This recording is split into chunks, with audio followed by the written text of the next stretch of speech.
ज्योतिपुंज महाप्राण गुरुदेव, ज्योति की साधना करने वाले साधक का। एक विद्यार्थी ने पूछा, मैं स्वतंत्र हूं या परतंत्र? मैंने कहा, तुम स्वतंत्र भी हो और परतंत्र भी हो। दोनों कैसे? प्रश्न हुआ। हर व्यक्ति दो आयामों में ही जीता है। कोई पूरा स्वतंत्र नहीं होता और कोई पूरा परतंत्र नहीं होता। ध्येय का चुनाव करने में व्यक्ति स्वतंत्र होता है और ध्येय की पूर्ति में परतंत्र होता है। एक विद्यार्थी ये चुनाव करता है, मुझे जीव विज्ञान पढ़ना है या शरीर शास्त्र पढ़ना है, डॉक्टर बनना है या वकील बनना है, बीकॉम करना है या बीए करना है। वह अपना चुनाव करता है। जिसने बायोलॉजी का विषय चुना, उसे उसी कोर्स में रहना होगा, उसकी सीमा में ही चलना होगा। यह तो नहीं हो सकता कि जीव विज्ञान का विषय चुना और पढ़ेगा शिल्प शास्त्र। यह कभी संभव नहीं। जीव विज्ञान के विषय में निष्णात होना है तो जीव विज्ञान की सीमा में ही अध्ययन करना होगा। व्यक्ति एक ध्येय बनाता है। ध्येय बना लेने के पश्चात उसकी पूर्ति के लिए उसके अनुकूल साधनों का ही चयन करना पड़ता है और उन्हीं साधनों का उपयोग करना होता है। यात्रा के लिए आप स्वतंत्र हैं। जिस दिशा में चाहे यात्रा करें। वाहन पर चढ़ने के लिए आप स्वतंत्र हैं। बैलगाड़ी का उपयोग करें, मोटर कार का उपयोग करें, रेल का उपयोग करें या वायुयान का उपयोग करें। इस चुनाव में आप स्वतंत्र हैं। किंतु जब रेल का चुनाव किया, रेल में बैठ गए, तो फिर रेल का अनुशासन मान्य होगा। फिर रेल अपनी गति से चलेगी, उसी गति से आप चलेंगे। यह नहीं हो सकता कि मैं तो स्वतंत्र हूं, रेल अपनी गति से चले और मैं अपनी गति से चलूं। यह कभी नहीं हो सकता। वायुयान का चुनाव किया तो वायुयान की गति से ही चलना होगा। एक खोजा वायुयान में चढ़ा और वायुयान आकाश में उड़ा और वह तेज दौड़ने लगा।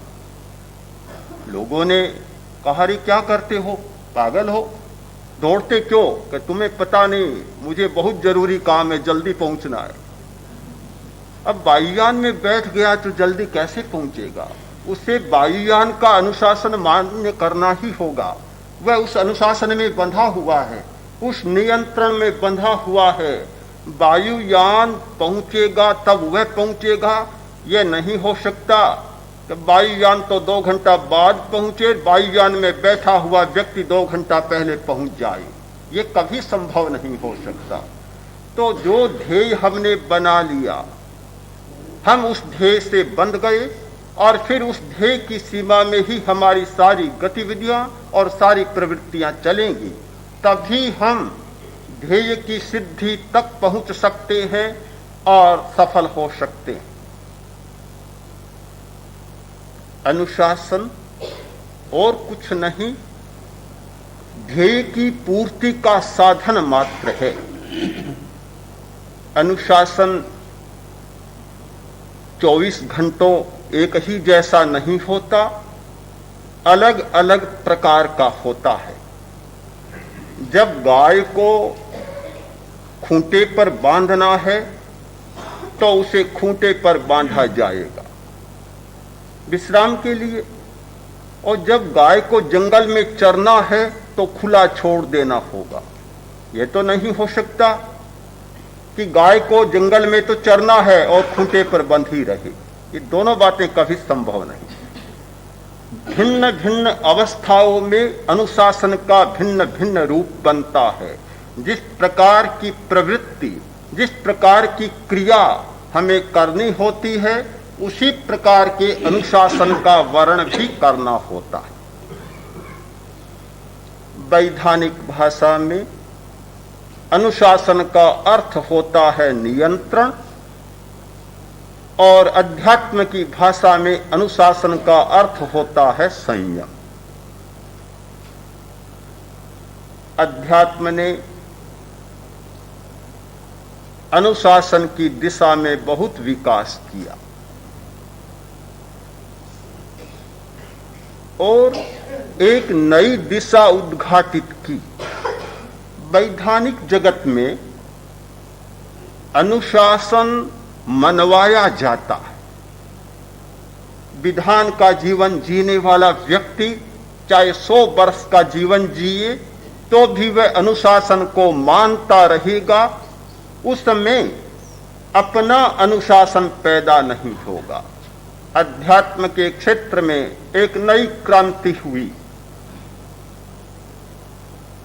भीतर का अनुशासन जागे, इस दिशा में बहुत कार्य हुआ। बाहर के अनुशासन को छोड़ा नहीं, उसका आलंबन लिया, सहारा लिया, किंतु वह सहारा इसलिए कि भीतर का अनुशासन जाग जाए। जो व्यक्ति जीवन भर बाहर के अनुशासन में चले, बाहर के नियंत्रण में चले, वह व्यक्ति आध्यात्मिक नहीं हो सकता।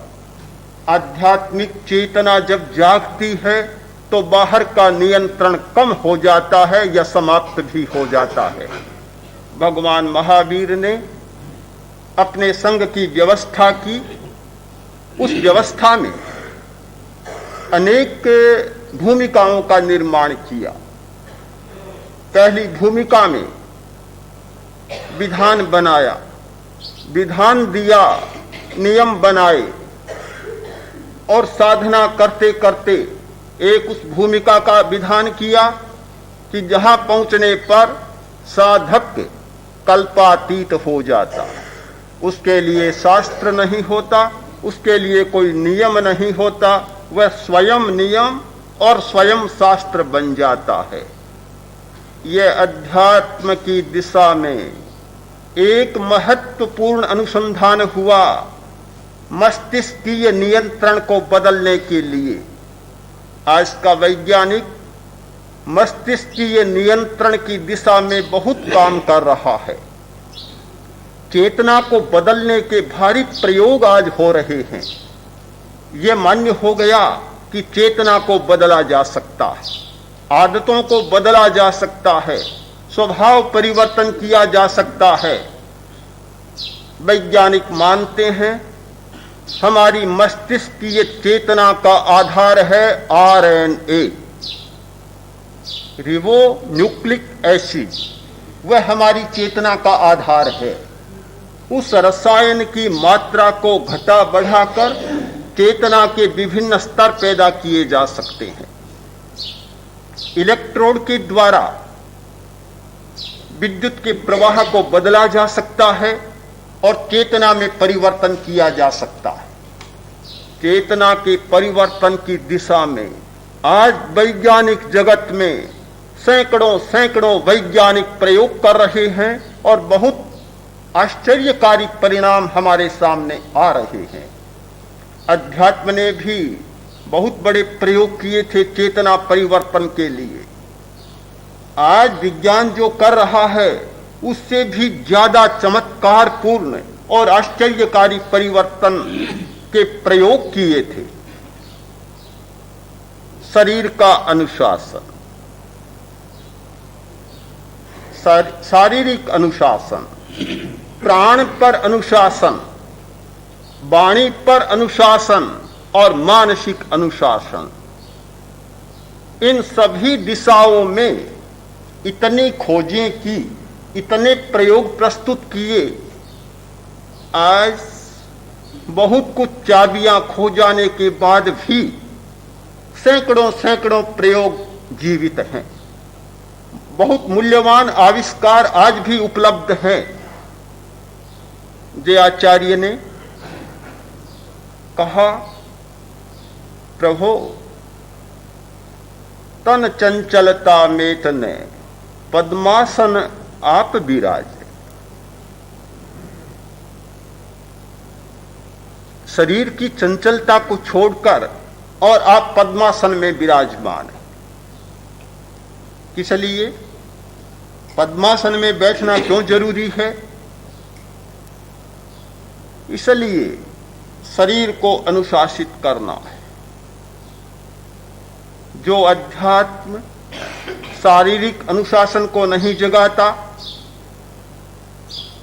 प्राणिक अनुशासन को नहीं जगाता, मानसिक अनुशासन को नहीं जगाता, वह अध्यात्म सचमुच अध्यात्म नहीं होता। जो सन्यासी मुनि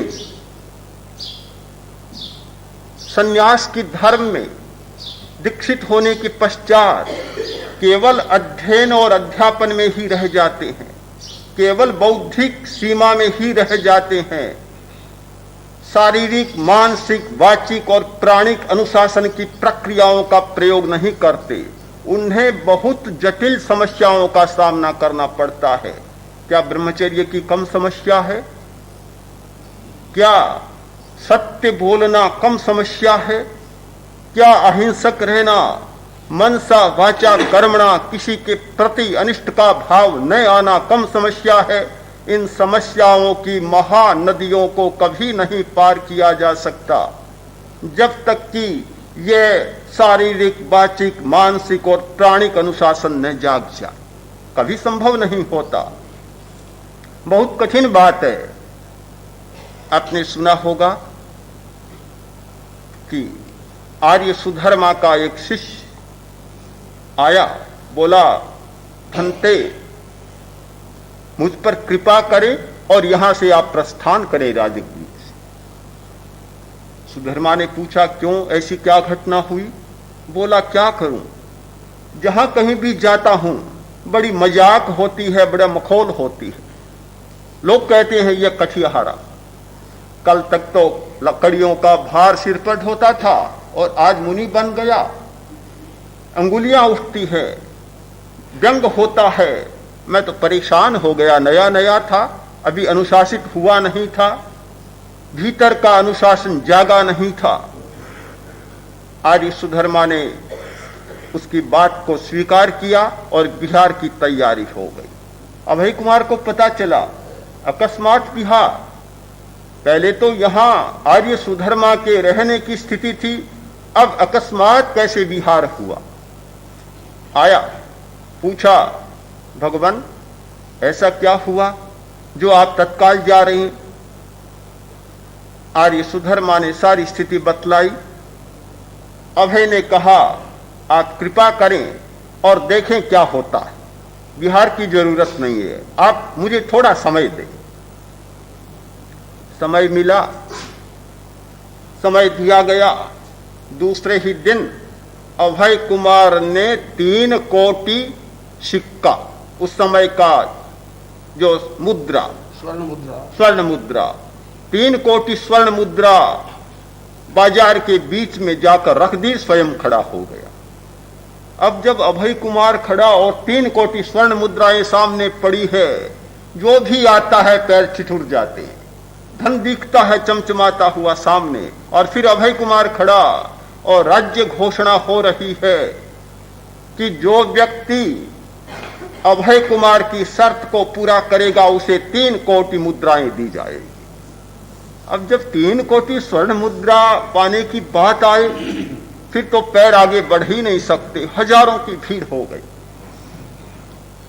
भीड़ में से आवाज आई, शर्त क्या है यह तो बताएं, शर्त क्या है? जब पूरी भीड़ हो गई तो शर्त बतलाई गई,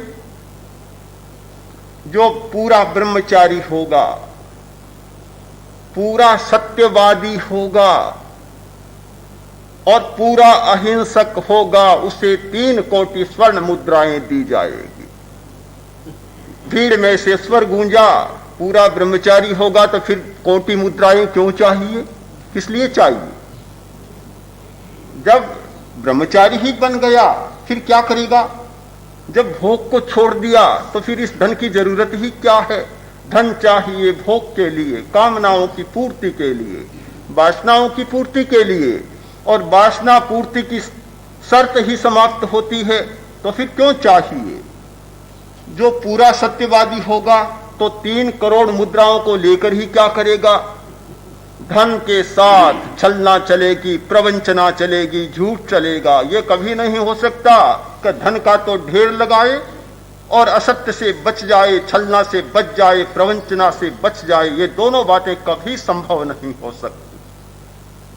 और धन का तो ढेर हो और पूरा अहिंसक बन जाए, ढेर रख नहीं पाएगा, पहले दिन ही छोड़ देना पड़ेगा, सारा विसर्जन कर देना पड़ेगा। यह तो बिल्कुल विरोधी बात है, मानने जैसी बात नहीं। कोई भी लेने को तैयार नहीं हुआ। अभय कुमार ने कहा कि जो व्यक्ति पूरा ब्रह्मचारी बनता है, पूरा सत्य महाव्रती बनता है, पूरा अहिंसक बनता है, वह इन 3 करोड़ स्वर्ण मुद्राओं को ठुकरा देता है। क्या कठिहारा ने मुनि व्रत स्वीकार किया? वह ब्रह्मचारी नहीं बना? क्या वह सत्यवादी नहीं बना? क्या वह अहिंसक नहीं बना? लोगों ने कहा बना है, जरूर बना है। तो फिर कैसे वह कठिहारा रहा? मखौलबाजी की। हाँ, क्यों ये फिर मखौलबाजी? लोगों ने कान पकड़ लिए, सारी चर्चा समाप्त हो गई। सारी चर्चा समाप्त, लंबे समय से चलने वाली चर्चा समाप्त हो गई और सारा वातावरण बदल गया। कितना कठिन होता है भीतर का अनुशासन। जब भीतर का अनुशासन जागता है तो व्यक्ति बिल्कुल बदल जाता है। कैसे जागे, यह बहुत बड़ा प्रश्न है। पद्मासन शारीरिक अनुशासन है। पद्मासन में बैठने वाला अपने प्राण प्रवाह को बदल देता है। जो व्यक्ति पद्मासन में बैठता है उसका काम केंद्र पर होने वाला प्राण का प्रवाह ऊर्ध्वगामी बन जाता है और ज्ञान केंद्र तक पहुंच जाता है। जब प्राण का प्रवाह ज्ञान केंद्र तक पहुंचता है, अपने आप ये वासनाओं का जाल टूटने लग जाता है। जयाचार्य ने लिखा, प्रभु आपकी योग मुद्रा मुझे बहुत अच्छी लगती है, आपकी ध्यान मुद्रा मुझे बहुत अच्छी लगती है। योग मुद्रा अनेक प्रकार की होती है। जिन मुद्रा, योग मुद्रा अनेक प्रकार की मुद्राएं होती है। मुद्रा का बहुत बड़ा महत्व होता है। मुद्रा हमारे भीतर में चल रहा सूक्ष्म भावों का प्रवाह है। जब शरीर के माध्यम से प्रकट होता है तो वह मुद्रा बन जाता है। एक व्यक्ति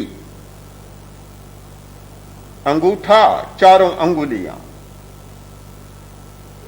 का प्रयोग करता है और तर्जनी को अंगूठे के मूल में लगाया और ज्ञान की मुद्रा बन गई। ज्ञान मुद्रा बन गई। अंगूठों को, उंगलियों को कान, आंख, नाक, मुंह पर लगाया और सर्वेंद्रिय संयम की मुद्रा बन गई। जब मुद्रा ये बनती है तो आंतरिक परिवर्तन भी शुरू हो जाता है। जैसी हमारी बाहर की मुद्रा होती है, भीतरी परिवर्तन वैसा शुरू हो जाता है। या जब कभी भीतरी परिवर्तन शुरू होता है तो बाहर की मुद्रा वैसी बन जाती है। दोनों में बहुत गहरा संबंध है। हमारी चित्त की वृत्तियां जैसी भीतर में चलती है तो बाहर की बात भी वैसी ही हो जाती है। और बाहर में हम जिस प्रकार की मुद्रा बनाते हैं, भीतर में वही होने लग जाता है। कोई व्यक्ति सिर पर हाथ रखे, उदास मुद्रा में बैठ जाए, उदासी उतर आए, चिंता उतर आएगी, अपने आप चिंतित होने लग जाएगा। प्रसन्नता की मुद्रा में जाए, उदासी भाग जाएगी। मुद्राओं का बहुत बड़ा महत्व होता है। योग मुद्रा, एक जिन मुद्रा, दूसरी योग मुद्रा। तीर्थंकर खड़े खड़े ध्यान करते हैं, दोनों एड़ियां सटी हुई और पंजे 4 अंगुल के अंतराल पर, हाथ दोनों लटके हुए और शरीर से जानुओं से सटे हुए, सीधा शरीर, नासाग्र पर दृष्टि टिकी हुई, यह जिन मुद्रा है। पद्मासन, स्वस्तिकासन, अर्ध पद्मासन में व्यक्ति बैठा है, भ्रिकुटी पर या नासाग्र पर दृष्टि टिकी हुई है, दोनों हाथ गोद के बीच में, बायां हाथ नीचे और दायां हाथ ऊपर। इस मुद्रा का नाम है योग मुद्रा। इस प्रकार की मुद्रा बनते ही ध्यान उतरने लग जाता है, ध्यान का अवतरण होता है, एकाग्रता का अवतरण शुरू हो जाता है, चित्त की वृत्तियां बदलनी शुरू हो जाती है। योग के आचार्यों ने आसनों का, मुद्राओं का इतना विकास किया, सैकड़ों सैकड़ों मुद्राएं और सैकड़ों सैकड़ों आसन आज हमें उपलब्ध हैं। उन मुद्राओं का प्रयोग करें, उन आसनों का प्रयोग करें, अपने आप में परिवर्तन शुरू हो जाएगा। यदि हम सचमुच बदलना चाहें तो हमारे सामने आत्मानुशासन को जगाने की बहुत सुंदर प्रक्रिया है। प्रश्न है, सचमुच बदलना चाहें और सचमुच आत्मानुशासन को जगाना चाहें। जोन्स अरबपति, अमेरिकी अरबपति आदमी था, धन बहुत था, पर विक्षिप्त हो गया, मन चिंताओं से भर गया, बहुत उदास रहने लगा। मित्रों ने परामर्श दिया, हमारे देश में एक बहुत बड़ा प्रसिद्ध मानसिक चिकित्सक है डॉक्टर फ्लेमिंग, फ्लेमिंग के पास जाओ और तुम चिकित्सा कराओ। आया, आते ही फ्लेमिंग ने पूछा, क्या तुम्हारी मानसिक चिकित्सा में आस्था है? बोला, आस्था नहीं होती तो क्यों आता? क्या आस्था है कि मैं दर्जनों मानसिक चिकित्सकों के पास चिकित्सा करा चुका पर मुझे कोई लाभ नहीं हुआ। डॉक्टर फ्लेमिंग बड़ा निष्प्रिय व्यक्ति था, कोई लोभ नहीं था और बड़ा एक विचित्र प्रकृति का आदमी था। उसने कहा, चले जाओ, तुम्हारी चिकित्सा नहीं। भेज दिया। अरबपति आदमी, न जाने कितना धन मिलता, पर फ्लेमिंग तो उससे बड़ा अरबपति था। जिस व्यक्ति के मन से स्पृहा निकल जाती है वह अरबपतियों का अरबपति होता है। कोई परवाह नहीं की, भेज दिया, चला गया। पर बीमारी परेशान कर रही है, बहुत इलाज करा रहा पर कोई लाभ नहीं मिल रहा है। मित्रों ने फिर परामर्श दिया कि तुम जोन्स के पास जाओ, फ्लेमिंग के पास जाओ। वह बोला, बड़ा रूखा आदमी है, मेरी पटती नहीं है। मित्रों ने कहा, पटे या न पटे वह उसकी अपनी प्रकृति है, पर तुम स्वस्थ उसी के द्वारा हो सकते हो, दूसरा कोई उपाय नहीं। बहुत बाध्य किया, फिर आया, समय लिया तो फ्लेमिंग के सेक्रेटरी ने कहा 3 दिन बाद आना। भला एक अरबपति आदमी इस बात को सहन कर सके कि 3 दिन बाद आना? बिगड़ गया। पर आखिर करी क्या, लाचार था और कोई उपाय नहीं था। 3 दिन के बाद आया, बैठा। बैठते ही फ्लेमिंग ने पूछा, क्या तुम सचमुच इस व्यथा से मुक्त होना चाहते हो, स्वस्थ होना चाहते हो? फिर बिगड़ गया, बड़ा अजीब आदमी है, क्या सिर मारने आया हूं यहां? अगर सचमुच नहीं होना चाहता तो क्यों आता? बोला डॉक्टर ऐसी व्यर्थ की बातें मत करो, तुम अपना समय भी खराब करते हो और मेरा समय भी खराब करते हो। फ्लेमिंग ने कहा चले जाओ, अभी नहीं होगी चिकित्सा, चले जाओ, लौटा दिया। बड़ी विचित्र परिस्थिति हुई, पर आखिर जो होना होता है वह तो वही होता है, करी क्या? सामने कोई विकल्प हो तब तो जोन्स कभी फ्लेमिंग का दरवाजा भी नहीं देखता, पास में भी नहीं फटकता, पर कोई दूसरा उपाय नहीं था। उसके समान कुशल मानस चिकित्सक कहीं संसार में दुर्लभ था। आखिर सारे अपमान की घूंट को पीकर भी मित्रों के परामर्श से तीसरी बार आया। फ्लेमिंग ने फिर प्रश्न पूछे। इस बार अरबपतित्व का घमंड नहीं था। उसने सोचा यह यहां चलने वाला नहीं है। हाँ, कोई लोभी डॉक्टर होता तब तो पहली बार ही काम हो जाता, पर मित्रों ने कहा कि वे सारे लोभी डॉक्टर हैं और तुम्हें व्यर्थ में लटकाए रखते हैं, कोई लाभ नहीं होगा, यह रूखा है, पर लाभ इसी के द्वारा तुम्हारा संभव है। बहुत सरलता से बर्ताव किया और उसने चिकित्सा की। कहा तुम्हारी चिकित्सा यही है कि तुम अपने हाथ से एक मकान बनाओ, श्रम करो, अपने हाथ से एक मकान बनाओ। वह बोला यह कैसे संभव है मुझसे, यह कैसे होगा? उसने कहा चलो बड़ा मकान नहीं बना सको तो कम से कम एक कॉटेज तुम्हारे लिए तुम अपने हाथ से, खुदाई से लेकर पुताई तक सारा काम तुम्हें करना है, किसी का सहयोग नहीं लेना है। प्रयोग किया, 1 वर्ष बीता, वर्ष भर लगा। वर्ष के बाद में याद आया, अरे डॉक्टर को तो मैंने फीस ही नहीं चुकाई। बिल्कुल प्रसन्न, बिल्कुल स्वस्थ, सारी मानसिक आधियां समाप्त, कोई चिंता नहीं। वर्ष के बाद आया, बोला डॉक्टर तुम्हारी फीस क्या है? उसने कहा तुम स्वस्थ तो हो? कि बिल्कुल स्वस्थ हूं। तो कोई चिंता मत करो, फीस मेरी हो जाएगी। तो जब तक सचमुच बदलने की आकांक्षा नहीं जागती, आत्मानुशासन नहीं जागता, हमारी बहुत चिंता है। अध्यात्म के क्षेत्र में, धर्म के क्षेत्र में बहुत बड़ी चिंता है कि आत्मानुशासन नहीं जाग रहा है। आज विधान की जितनी बड़ी आचार संहिता और जितनी बड़ी दंड संहिता है, तो शायद धार्मिक संसार में भी उससे कम बड़ी आचार संहिता नहीं, दंड संहिता भी उससे कम नहीं है।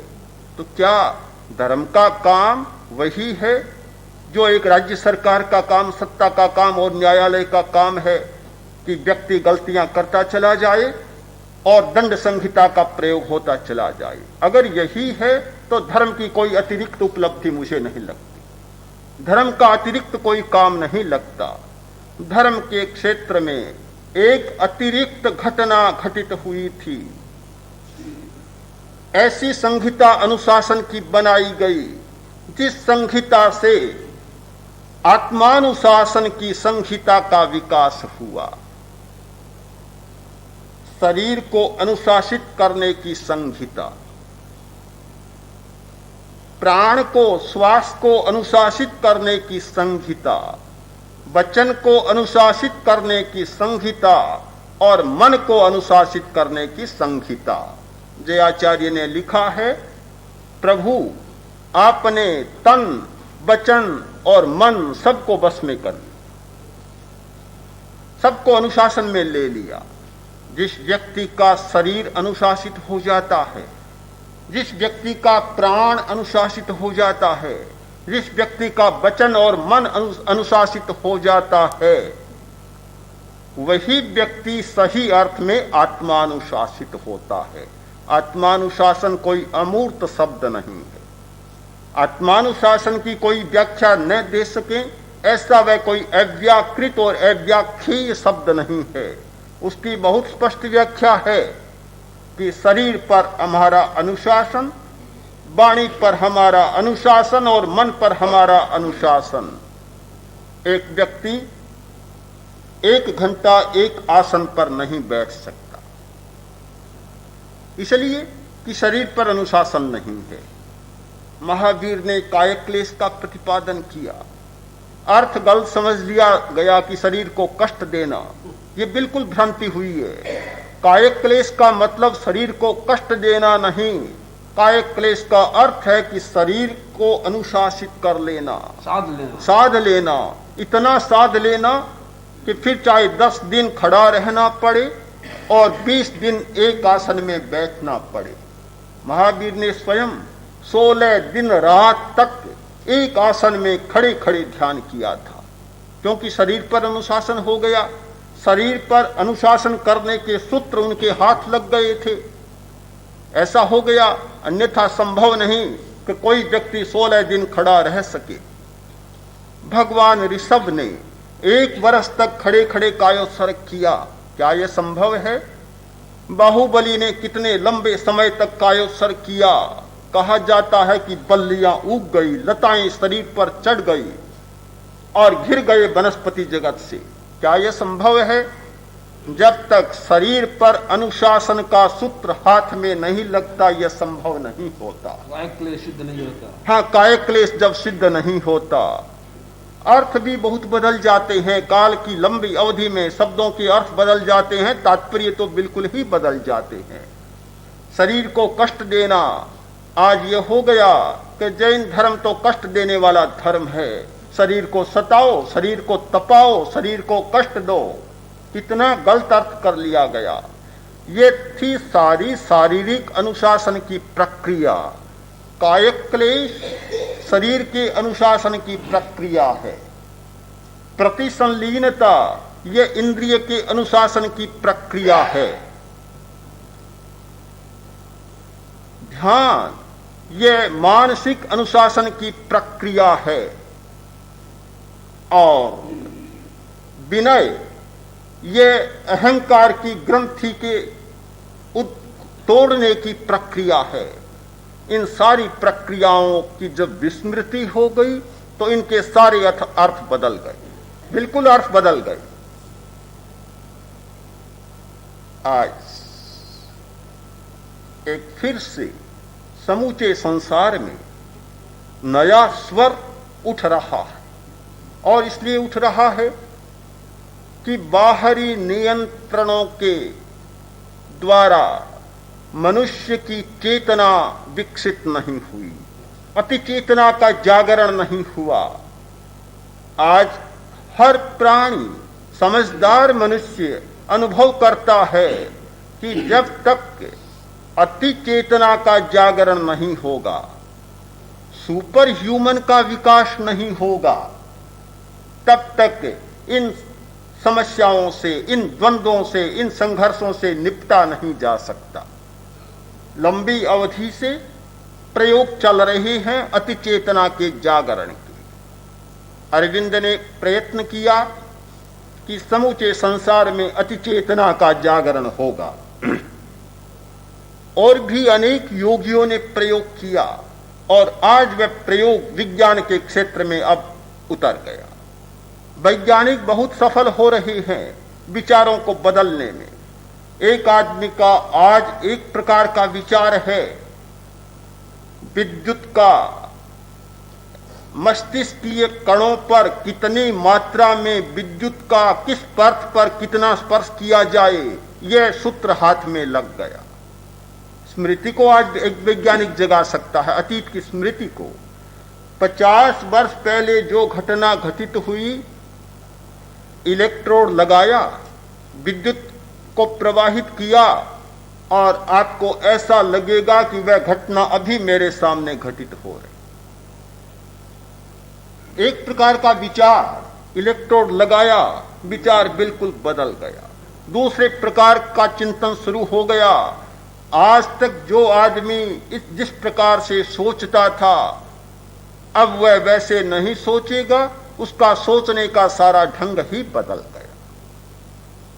यह प्रक्रिया, आत्मानुशासन की प्रक्रिया या मस्तिष्कीय नियंत्रण की प्रक्रिया बड़ी अद्भुत रूप में सामने आ रही है।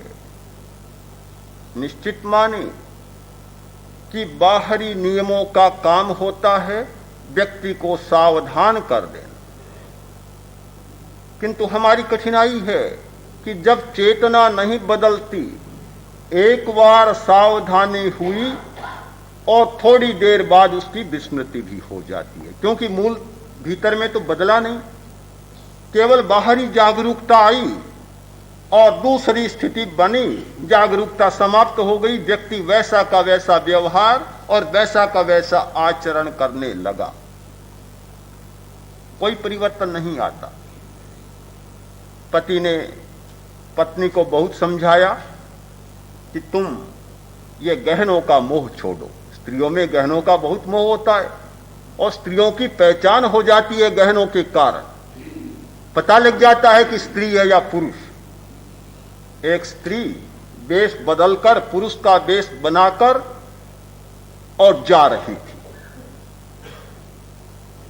दुकानदार सब बैठे थे, बाजार आया गहनों का, जवाहरात का, आभूषणों का। स्त्री उधर से निकली, दुकानदारों ने बात की, यह तो कोई स्त्री के वेश में पुरुष लगता है। उसने भी सुन ली बात, उसने सोचा कैसे पता चला। आया कि भाई तुम बात तो सही कहते हो, तुम्हें कैसे पता चला? कि पता स्वाभाविक है, आभूषणों की दुकान में से निकले, दुकान के बीच में से गुजरे और आभूषणों पर ध्यान नहीं गया तो पता लग गया कि तुम पुरुष हो, स्त्री नहीं, अपने आप पता लग जाएगा। तो एक बड़ा मोह होता है आभूषणों का, गहनों का। पति ने बहुत समझाया कि आभूषणों का मोह छोड़ो। अब जब पति कहता है तो एक बार थोड़ी सी बदल जाती है। एक दिन बाजार में से निकले, जैसे ही आभूषणों की दुकान आई और चेतना जाग गई, निमित्त मिला कि चेतना जाग जाती है।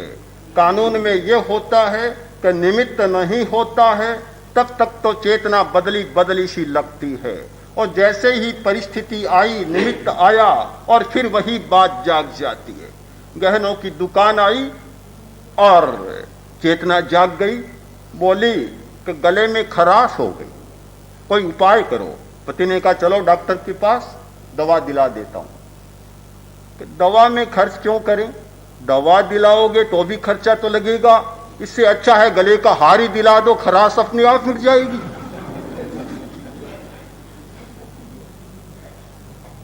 जब तक ये भीतर की चेतना नहीं बदलती, भीतर का अनुशासन नहीं जागता, तब तक बाहरी परिस्थितियां बार बार व्यक्ति को सताती रहती है, दबोचती रहती है। भगवान की स्तुति, तीर्थंकर की आराधना, अध्यात्म की अनुभूति का सबसे बड़ा अर्थ है चेतना का परिवर्तन। और जो चेतना अपने आप अनुशासित नहीं होती, उस चेतना को आसनों के द्वारा, मुद्राओं के द्वारा, श्वास के नाना प्रकार के प्रयोगों के द्वारा, प्रतिसंलीनता के द्वारा और मनोविलय के सूत्रों के द्वारा बदल देना, भीतर से उस अनुशासन को जगा देना कि निमित्त तो हैं पर चेतना निष्क्रिय, निमित्त बेकार, कोई काम नहीं देता। जहां उपादान जाग जाता है वहां निमित्त व्यर्थ हो जाते हैं। निमित्त तभी सताते हैं जब उपादान नहीं जागता। तो यह उपादान को जगाने की दृष्टि है। भगवान महावीर का एक वचन है बहुत मूल्यवान, अग्र और मूल दोनों का छेदन करो, कोरे पत्तों को मत काटो। केवल पत्तों को काटने से काम नहीं होगा, मूल को भी पकड़ो, मूल तक जाओ, उपादान को बदलो। जब ये उपादान को बदलने की बात आएगी तो पत्ते अपने आप व्यर्थ बन जाएंगे। हम अध्यात्म की भाषा को समझें और उपादान को जगाने का अभ्यास करें। यह प्रेक्षाध्यान उपादान को जगाने का अभ्यास है। जो व्यक्ति प्रेक्षाध्यान की प्रक्रिया से गुजरता है वह चेतना को जगाने वाले उपादान का विकास करता है। जिस दिन यह उपादान थोड़ा भी जाग जाता है, अपने आप दृष्टि बदल जाती है और हमारा एक नया चिंतन, नई अनुभूति और नई दृष्टि सामने आती है। कल तक, परसों तक जो व्यक्ति कहते थे कि हमें तो कुछ भी नहीं मिल रहा है, आज उन्होंने कहा हमारी समस्या सुलझ गई और आज ऐसा अनुभव हुआ जो जीवन में कभी नहीं हुआ। होगा भी कैसे? कब आपने भीतर में देखने का प्रयत्न किया? कब भीतर में झांकने का प्रयत्न किया? आप तो उस बुद्धि के दरवाजे पर खड़े खड़े बाहर से ही सब कुछ देखने का प्रयत्न करते रहे और जहां से भीतर में कुछ भी दिखाई नहीं देता, घोर अंधकार दिखाई देता है। अब जैसे जैसे भीतर में प्रवेश हो रहा है, वह दरवाजा खुल रहा है अपने आप। किसी को 2 दिन पहले और किसी को 2 दिन के बाद भीतर के रहस्य अपने आप सामने आकर दर्शन दे रहे हैं और यह दर्शन ही सचमुच हमारी आंतरिक चेतना को जगाने का एक बहुत बड़ा हेतु बनता है। अध्यात्म साधना के रसिक साधक साधिकाओं, आत्मानुशासन का आज विशेष सूत्र सबको मिला। स्वतंत्रता परतंत्रता की चर्चा हुई। परतंत्रता चाहता कोई नहीं, किंतु स्वतंत्र होता भी कोई नहीं। स्वतंत्र वही हो सकता है जिसके मन में स्वतंत्र होने की गहरी तड़प होती है। प्रथम तो मैं परतंत्र हूं ये भान भी नहीं होता है। जो व्यक्ति 10 वर्ष 15 वर्ष कैद में रह गया, वहां इतना रम गया, उसे महसूस नहीं हो रहा कि मैं कैद में हूं। आप उसे छोड़ो तो कहेगा कहां आ गया मैं, वापस मुझे वहीं भेजो, मेरा मन नहीं लगता। शायद यही हालत हमारी हो रही है कि दुनिया के बाहरी आकर्षणों में हम इतने रच-पच गए,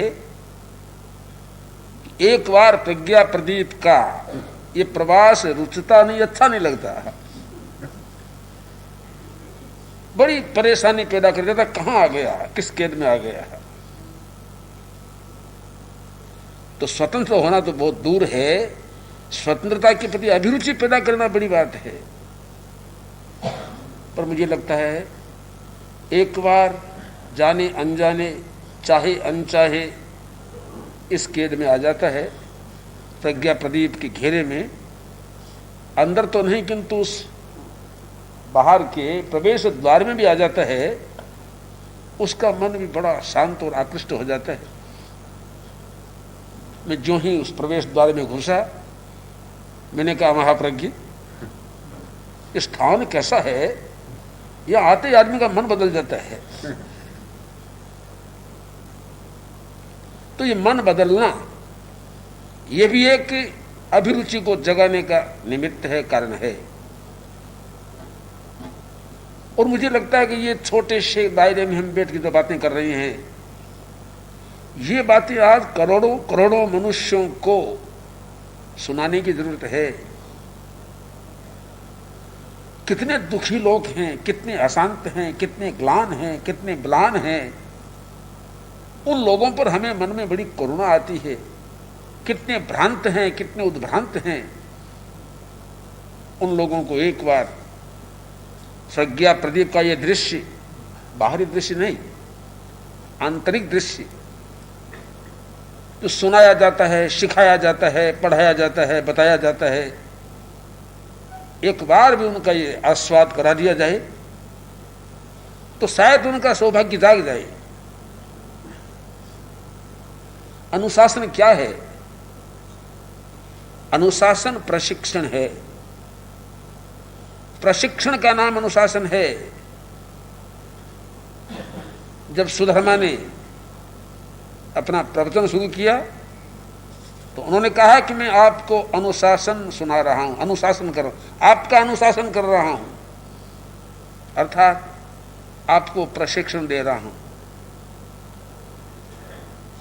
प्रशिक्षण अनुशासन है, और वह प्रशिक्षण जब मनुष्य स्वयं पाता है तो स्वानुशासन है, बाहर से पाता है पर अनुशासन है। आज आप महाप्रज्ञ से मेरे से पा रहे हो, यह भी एक अनुशासन है, और कल इसी अनुशासन के द्वारा आप स्वयं अपने आप को प्रशिक्षित करने लग जाओ, स्वानुशासन हो गया। फिर न महाप्रज्ञ की अपेक्षा, न मेरी अपेक्षा, न कैसेट की अपेक्षा, न सुनने की अपेक्षा, वही तो बड़ी बात है। पहले बाहर से ले फिर भी, हाँ, बाहर से लेना पड़ेगा एक समय तक, एक स्थिति तक। अब तो हम स्वयं ऐसे ही बन जाएं, संभव नहीं है सबके लिए। प्रारंभ में तो किसी न किसी निमित्त का आलम्बन आपको करना पड़ेगा, लेना पड़ेगा, और उसके बाद में जब आपको स्वतः प्राप्त हो गया फिर अपेक्षा नहीं।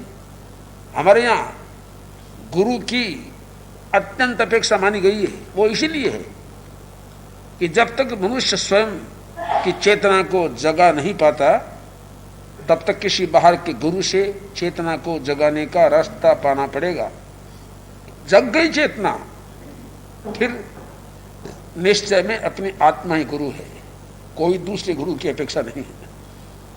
निश्चय में अपनी आत्मा ही ज्ञान है, अपनी आत्मा दर्शन है, अपनी आत्मा चारित्र्य है, अपनी आत्मा गुरु है, अपनी आत्मा देव है, अपनी आत्मा धर्म है।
चौबीसवीं में यही तो बीज है।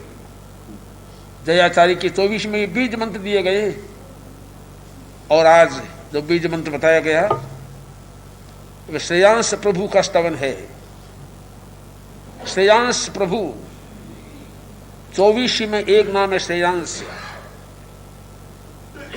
11वें तीर्थंकर, 11वें तीर्थंकर श्रेयांश नाथ है, उनका स्तवन है ये। आप वो पद्य सुनिए।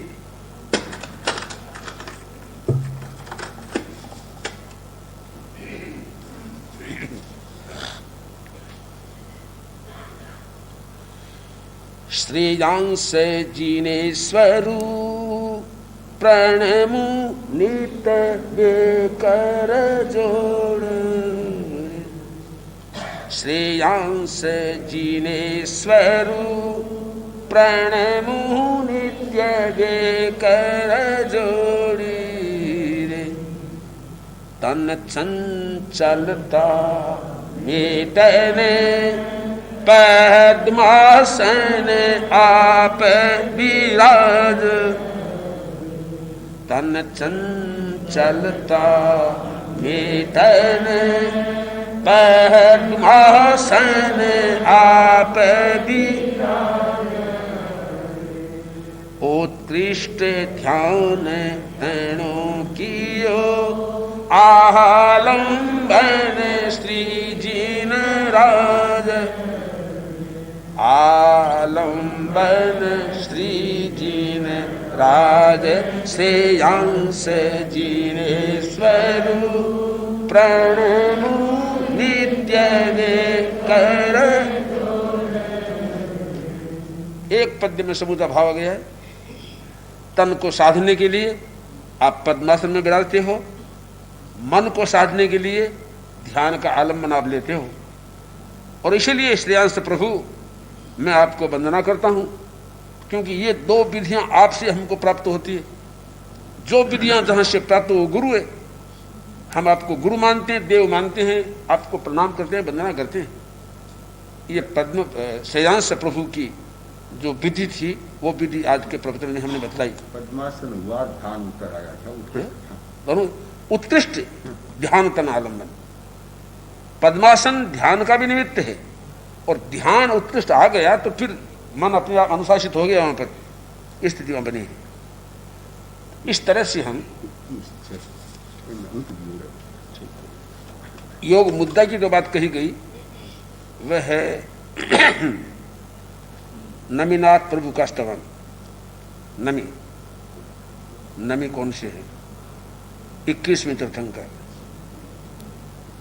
21वें तीर्थंकर नमीनाथ, उनका स्तवन बहुत सुंदर स्तवन है। नमीनाथ अनाथ रानाथ रे, नमीनाथ अनाथ रानाथ, नित्य नमन करूं जोड़ी हाथ, कर्म काटन वीर दीक्षा तो प्रभु नमीनाथ जी मुझे, प्रभु नमीनाथ जी। तिहाँ बैठाते तुम ध्यान ध्यावे, तिहाँ बैठाते तुम ध्यान, तुम योग मुद्रा चित चावे, तुम योग मुद्रा चित, ते पिण आपरी भावना भा, प्रभु नमीनाथ जी मुझे प्यारा, मुझे प्यारा है प्राण आधारा, प्रभु नमीनाथ जी मुझे प्यारा।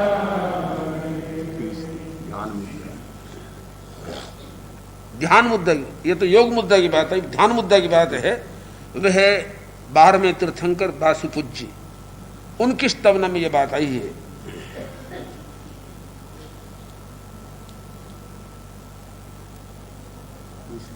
प्रभु वासुपूज्य भजले,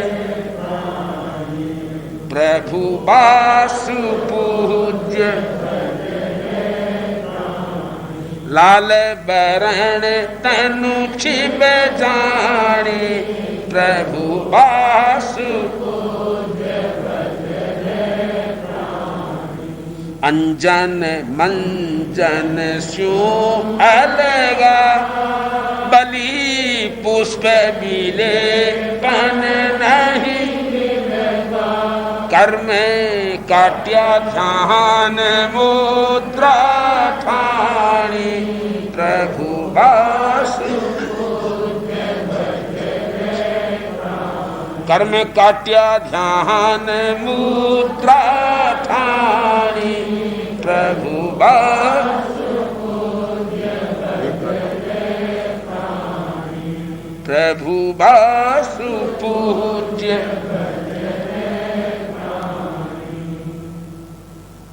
ऐसे एक एक पद्य के प्रयोग हो रहे हैं इस 24 के प्रवचन में।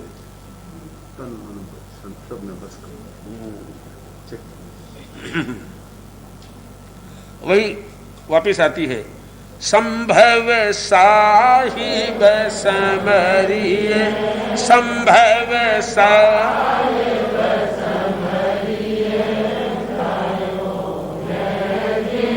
निर्मल ध्यान कुंडल दृष्टि स्थापन,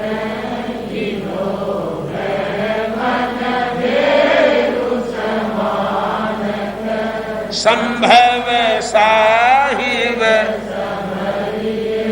हूँ तुझे शरण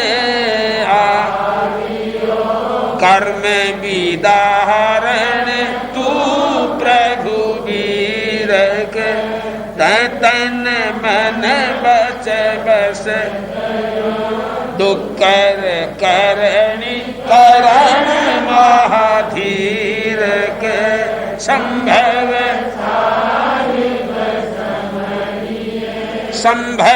साहिब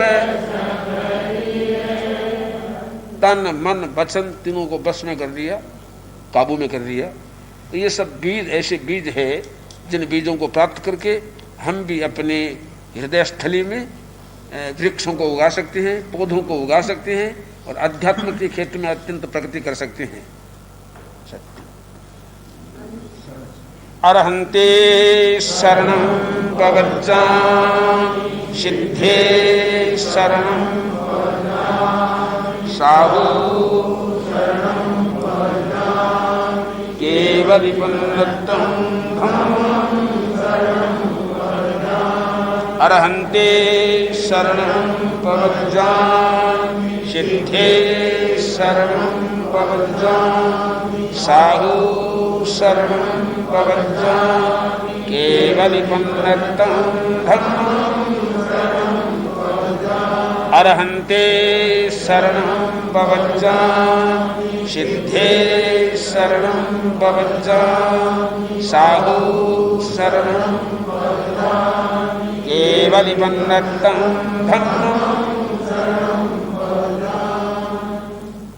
वन्दे सत्यं वन्दे सत्यं वन्दे सत्यं।